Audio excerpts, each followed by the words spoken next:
Hi friends, welcome to one C recipes and vlogs. இது வரைக்கும் நீங்கள் நம்ம சேனலை சப்ஸ்கிரைப் பண்ணலை அப்படின்னா சப்ஸ்கிரைப் பண்ணிடுங்க. கூடவே பெல் ஐக்கானையும் கிளிக் பண்ணிடுங்க.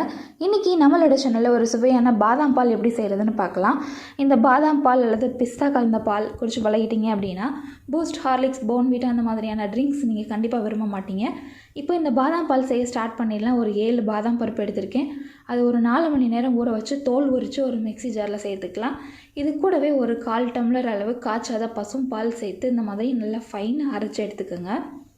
இப்போ இந்த ரெசிபி செய்ய ஸ்டார்ட் பண்ணிடலாம். அடுப்பில் ஒரு பேன் வச்சுருக்கேன். அதில் 1 டம்ளர் அளவு நல்ல திக்கான பால் ஆட் பண்ணிக்கலாம். இது கூடவே ஒரு 1/2 டம்ளர் அளவு தண்ணி ஆட் பண்ணிக்கலாம். நான் இன்றைக்கி செஞ்சு காட்ட போகிற அளவு பார்த்திங்க அப்படின்னா ஒரு ஆள் குடிக்கலாம். ஒரு ஆள் குடிக்கிற அளவுக்கு நான் செஞ்சு காட்டுறேன். இப்போது பால் லைட்டாக சூடாக இருக்குது. இந்த டைமில் ஒரு கிண்ணத்தில் ஒரு பிஞ்ச் அளவு குங்குமப்பூ சேர்த்து அதில் அந்த சூடான பால் ஒரு 2 டீஸ்பூன் அளவு ஆட் பண்ணி மிக்ஸ் பண்ணி வச்சுருங்க.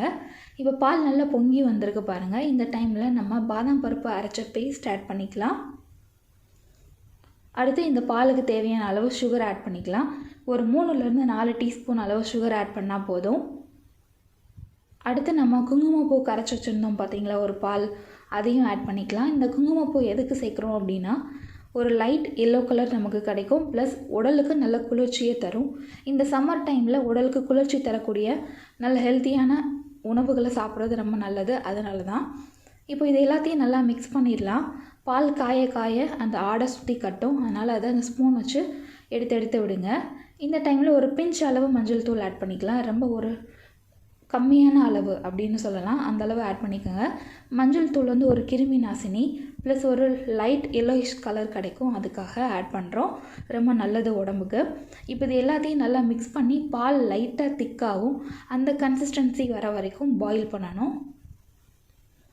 பால் காய காய அந்த ஆடை சுற்றி கட்டும், ப்ளஸ் லைட்டாக அடிப்பிடிக்க ஆரம்பிக்கும். அதனால் இந்த மாதிரி ஸ்பூன் வச்சு மிக்ஸ் பண்ணிட்டீங்க அப்படின்னா அந்த மாதிரி ஆகாது. இப்போ பாருங்கள், பால் நல்லா திக்காக இருக்குது. இந்த டைமில் ஃப்ளேம் ஆஃப் பண்ணிவிட்டு நல்லா ஆறின பின்னாடி குடிங்க, அல்லது ஃப்ரிட்ஜில் வச்சு குடிங்க, ரொம்ப நல்லாயிருக்கும். இந்த ரெசிபி நீங்களும் ட்ரை பண்ணி பாருங்கள். இந்த வீடியோ பிடிச்சிருந்தது அப்படின்னா இந்த வீடியோக்கு ஒரு லைக் கொடுங்க, எல்லாத்துக்கும் ஷேர் பண்ணுங்கள், மறக்காமல் நம்ம சேனலை சப்ஸ்கிரைப் பண்ணுங்கள். தேங்க்யூ ஸோ மச் ஃபார் வாட்சிங்.